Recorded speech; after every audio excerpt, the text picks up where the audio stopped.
This isn't a scene from a disaster movie. This is the reality right now in southwestern China, where an entire region has been transformed into a vast, murky ocean.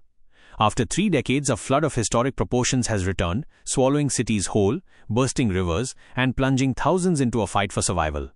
The devastation is centered in China's Guizhou province, where relentless heavy rains caused the Dulu River and its tributaries to swell beyond their limits. The rivers broke their banks, unleashing a torrent of water that has completely submerged the city of Rongjiang and the surrounding areas of Liping.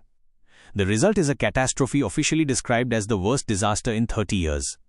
Everything is underwater: roads, homes, markets, and underground parking garages. Local residents, witnessing the destruction firsthand, are calling it something even more severe, the worst tragedy they have seen in 50 years. What makes this even more terrifying is that this is the second major flood to hit the region in just 1 week. While the first flood was severe, this time the situation spiraled completely out of control. The water level of the Dolu River surged to a record high for the first time in history. The pressure was simply too much, and the embankments designed to protect the cities broke in multiple places.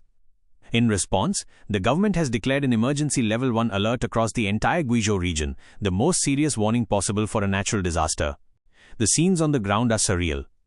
In many parts of Rongjiang city, the water stands 10 to 15 feet deep. The stairs of shopping malls have turned into raging waterfalls. Cars tossed about like toys have been washed away, with many plunging into now flooded underground garages.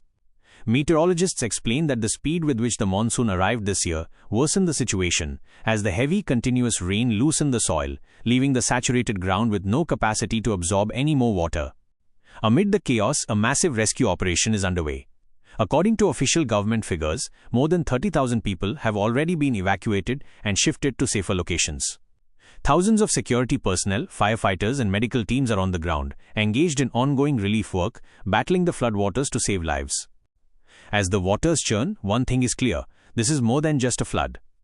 It is a stark reminder of nature's power and the increasing volatility of our climate.